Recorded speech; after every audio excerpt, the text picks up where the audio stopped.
The following is a presentation of GeekGamer.tv.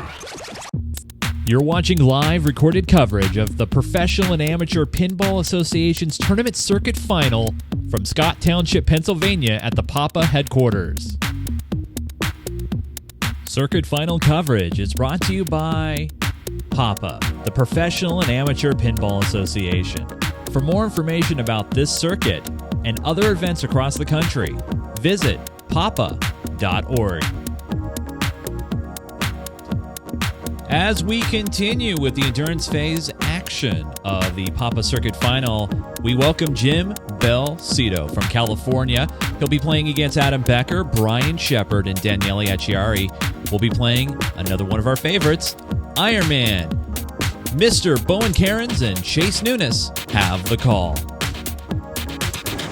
So, Iron Man, this is interesting with the movie licenses.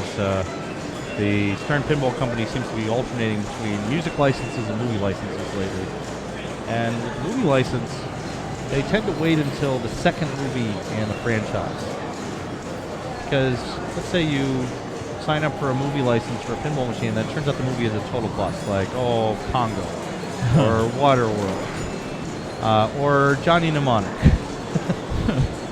Now, Johnny Mnemonic should have been the Matrix. That means, that means the game is much less likely to be played by people long term. Right. You'll get your audience short term. People like, hey, new pinball. But why not wait until the second movie? And then you know, okay, people actually wanted to watch the Iron Man movie, and they're going to know who these characters are. They're going to want to play this game for much longer.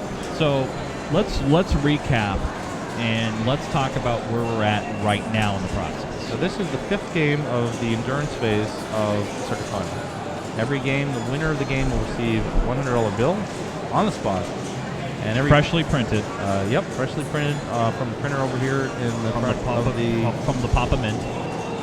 No, we just printed it on paper. Oh, Is that okay? Well, no? yeah, laser printer. Yeah, laser. Fine. Yeah, pretty good. Doesn't have to be legal. Oh, yeah. Yeah. Besides, we got Canadians playing. They won't. Actually, they'd want to keep. They would want it in Canadian. Yeah. What is that worth? That's $20. Yeah. Or 500. No, it's like 100. What is it's like it 120. Oh, so it's actually it's parity almost. Last time I checked. Here's Adam has started the game off quite well. He is started. That's a warning. But what a shake save! That was exactly what he needed. And there, the difficulty is knowing like how hard to shake it, because you have to shake it just enough to get in the in lane. Shake it too hard, it's going to bounce back out again. Shake it too softly, you don't get the save. Does the players play the warning? But you're better off taking the warning and still having your ball in play than eating it. Here's another chance for Adam to make a super right as the multi-ball ends. Now it's over, and it's too late. Now, does the players' playability change once they've given up two the warnings? That ought to tilt. Whoa! No tilt. Whoa! Wow. Pretty miraculous there not to tilt. Again, why not, right? The benefit is you get to play on. If you tilt, all right, fine, I lost 125,000 points or so.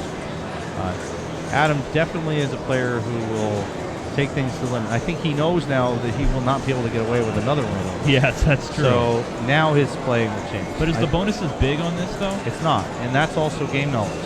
He knows that, like, that's not the bonus, that's the end of the mode there.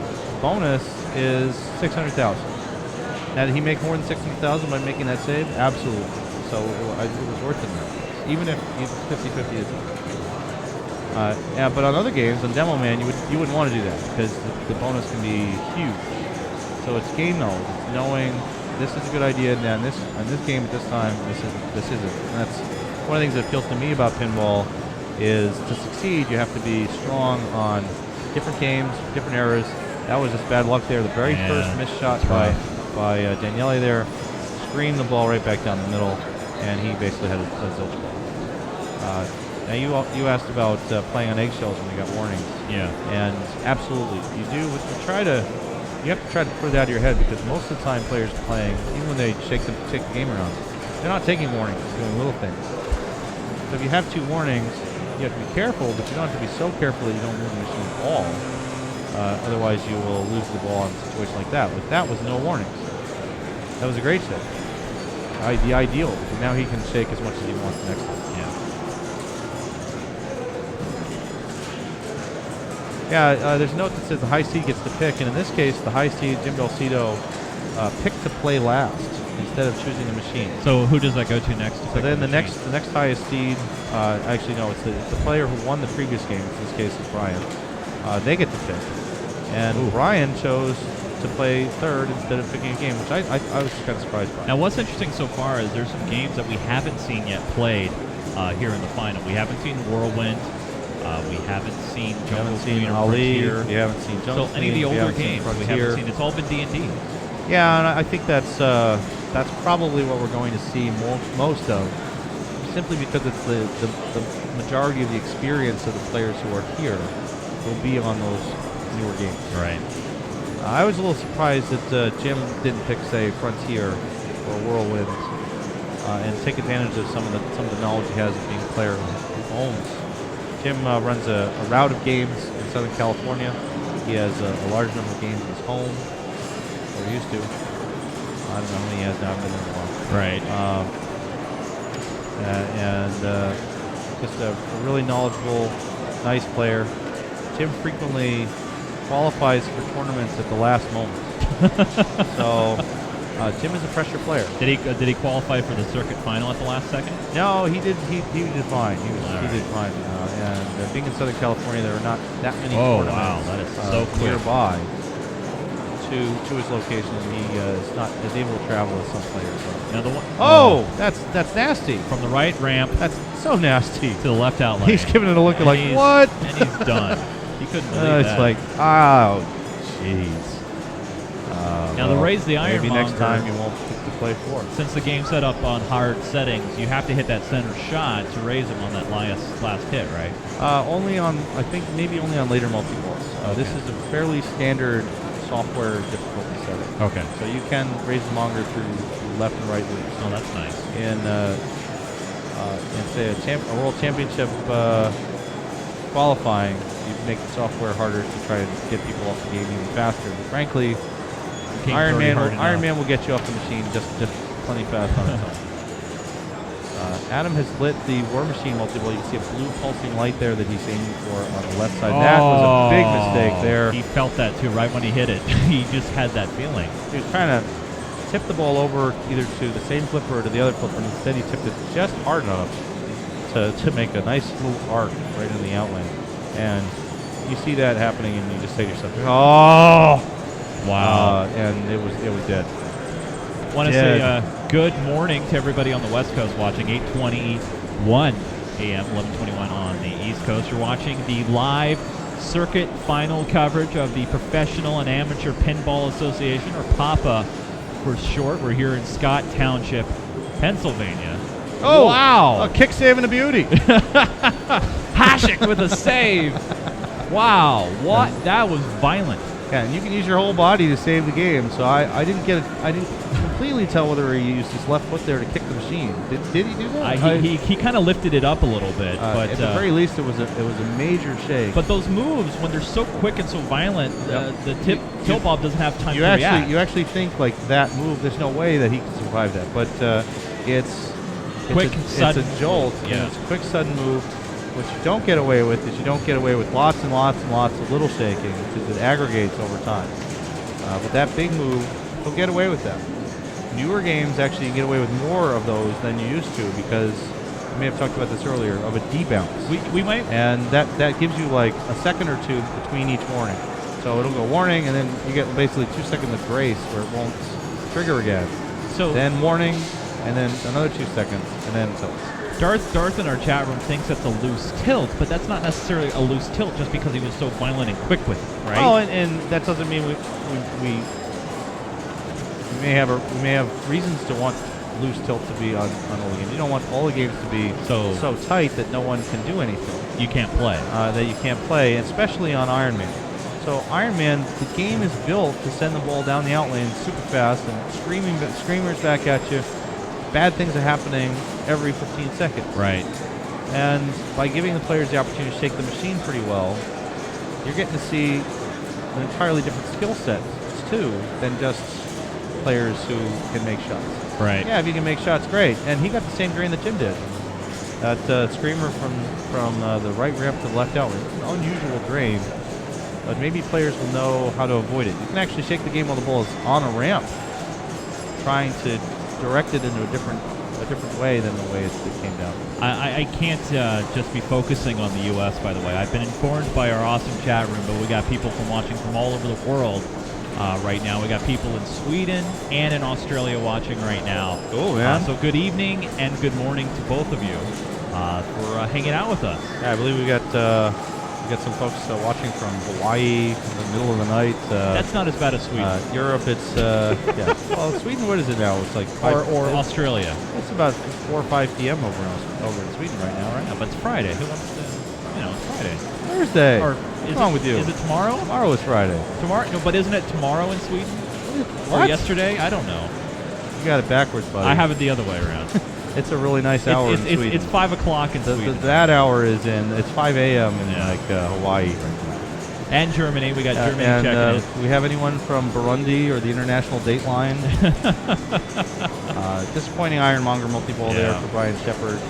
And he didn't do what he did in the previous game, which is take an extra pot shot at the Monger and lose. But he did drain immediately thereafter, trying for a left ramp.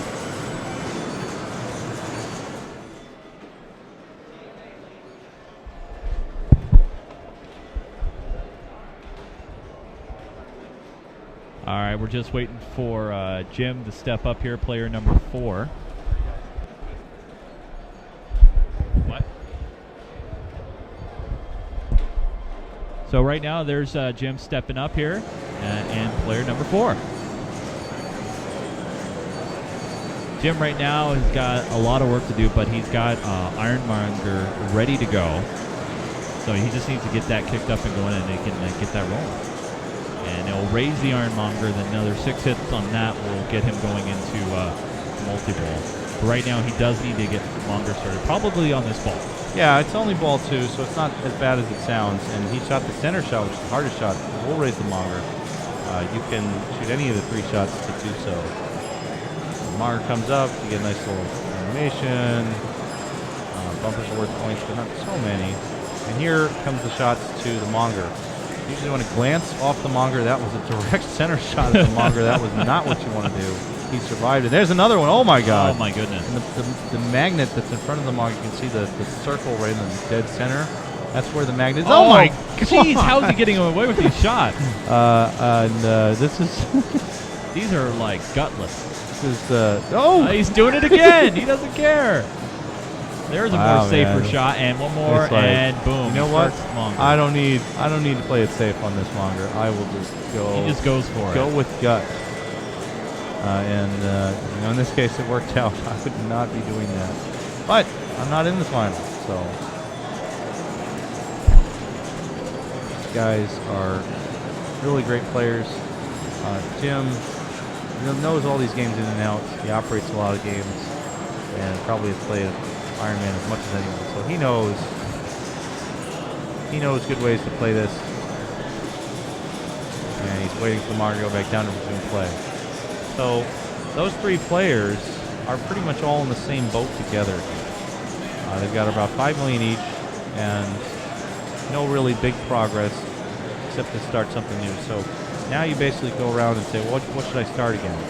Should I start Monger again? I think what I would choose to do here is to go for Monger.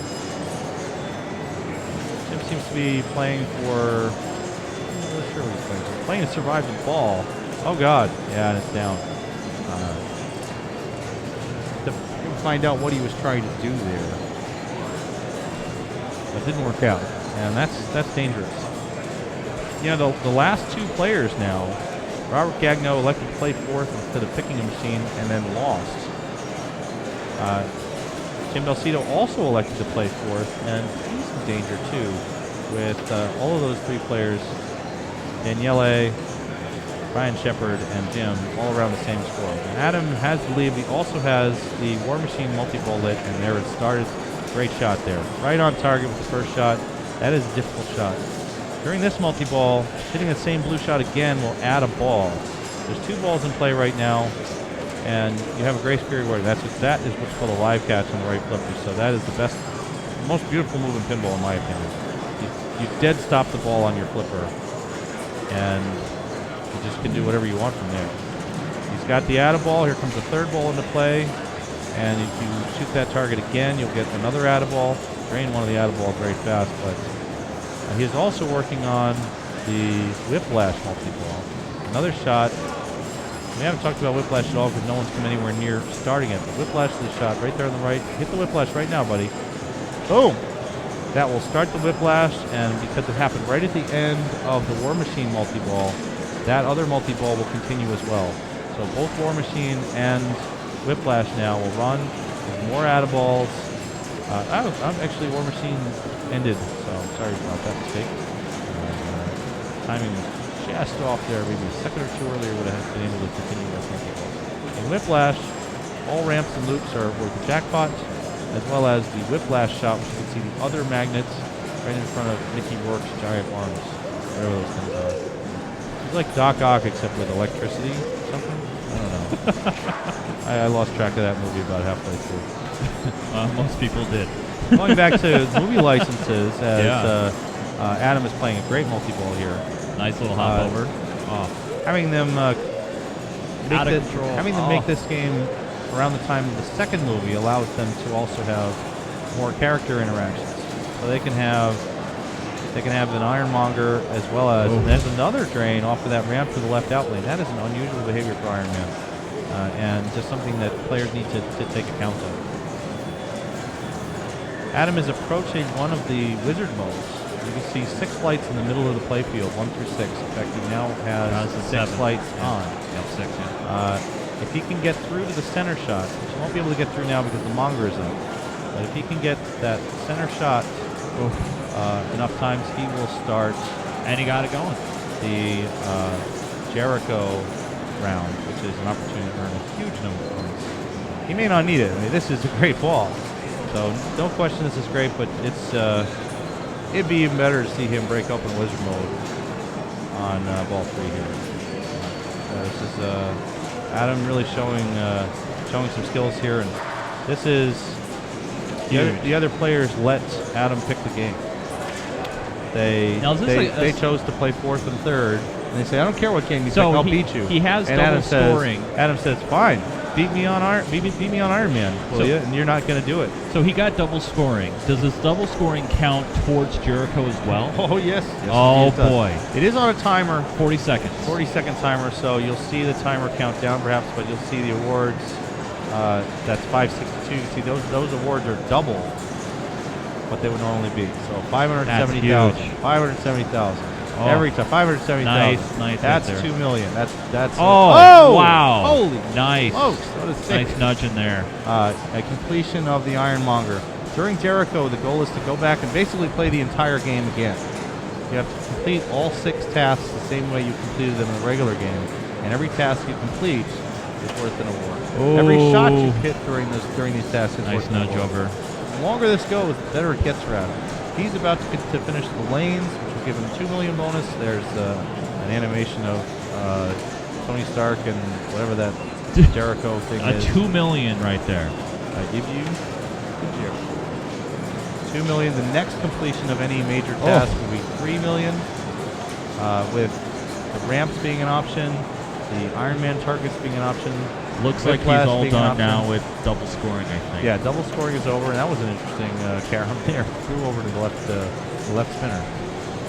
He's almost done with the ramps. God, this is just... If I'm the other players and I'm watching this, I'm not letting Adam pick the game again, ever, because he's just going to pick Iron Man and beat the crap out of it like we're seeing right here. This is ridiculous.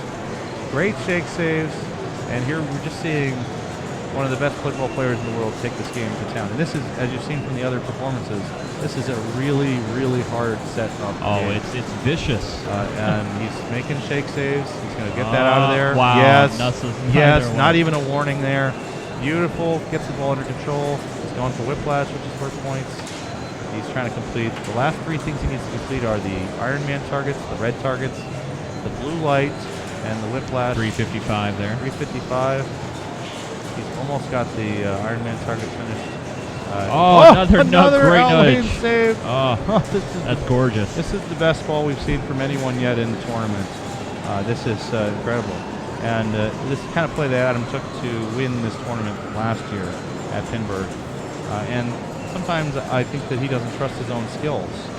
Where he says, "Oh my God, double warnings, and and a center drain." And wow, what a ball! Holy 23 mackerel. million on Jericho there, and another 3.7 million on the bonus. The ball of the tournament there. At this point, he's probably got the $100 for the other players. I would say the $100 is out of reach, but it actually is not. These other players are good enough. The world class. We got Daniele Acciari stepping up next. No score is safe against this man. That was incredible. Back in June, Daniele came back from a $6 billion deficit on a game of Jackpot, which is just a crazy That's score. a legendary game. And won that now game. Everywhere. And now we look at him. He's making the shots in bogey. That's 4 in a row. He's not going to miss this one. 5. He missed the 6th shot. Oh no, only 5 in a row. Control there. Get the ball. He's 100% on the right ramp right now. He needs a. I think he's done drop catch there perhaps, but his shot making is so good that he doesn't need to. Right ramp coming. 800. Left ramp coming. 900. Got $1 million. Right ramp coming. $1,000,001. Oh no, he missed it. Oh no. And it wants to go towards that left out lane. Oh, he drained on the miss. Oh. So continued bad luck for Daniele, and he shrugs it off. He's like, well, there really wasn't much I could do about that. And realistically, that's true. Yeah. He got drained fairly quickly. He got on ball 1. He missed the right ramp shot once and just paid for it immediately. So this was a bad luck game for Daniele, and he's still got $12 million. So he is playing on fire. Adam Becker is obviously playing on fire, and we'll see which of these people survive here. Ryan Shepard. I had to guess that was nice there. Lunch out of there. I would guess that I'm going to put money on Brian, to be honest here. He's making some good moves. Jim is solid. It could go anywhere. Oh, out completely. The in-lane, out-lane area, the real goal is to get the ball out of there completely.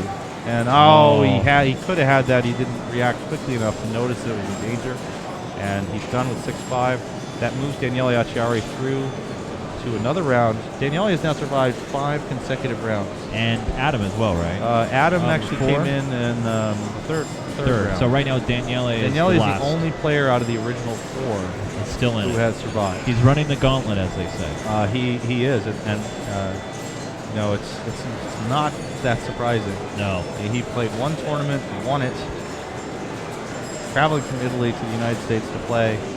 Says Jim in walks the North up American circuit, we've got a European Jim and a Canadian. Just hit a few targets.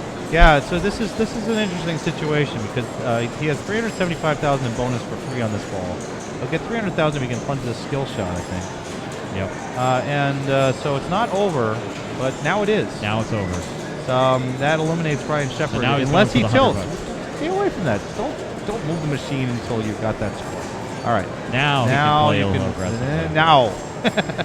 But now he's going to go for that $100. And now you got to go for $100. Doesn't matter. Yeah, so that's doesn't matter. That's an extra dagger for Brian Shepard, unfortunately, because he really came very close to surviving. Didn't need much there. Brian Shepard eliminated 16th place. He played great. I think he won 2 games. Won 2 games, so that will be $300 for him. And we'll move on. The next player is Adam Lefkoff from Colorado. We've been seeing Adam kind of walking around with headphones on, amping himself up, getting ready. He is an animated player. He loves to play. He loves to play classic games. I'm not going to be. I will expect him to pick the Jungle Queen. We're finally going to get a classic game in here. I think we're finally getting a classic game. At the end of round 5, we see the departure of Brian Shepard. Adam Becker picks up 100 big bones there. Jim Belsito and Daniele Acciari advance on to round number 6. Well, we will see Mr. Adam Lefkoff and you, Jungle Queen. Keep it locked right here on GeekGamer.tv and Papa.org for continuation of the coverage of the 2012 Papa Circuit Final from Scott Township, Pennsylvania.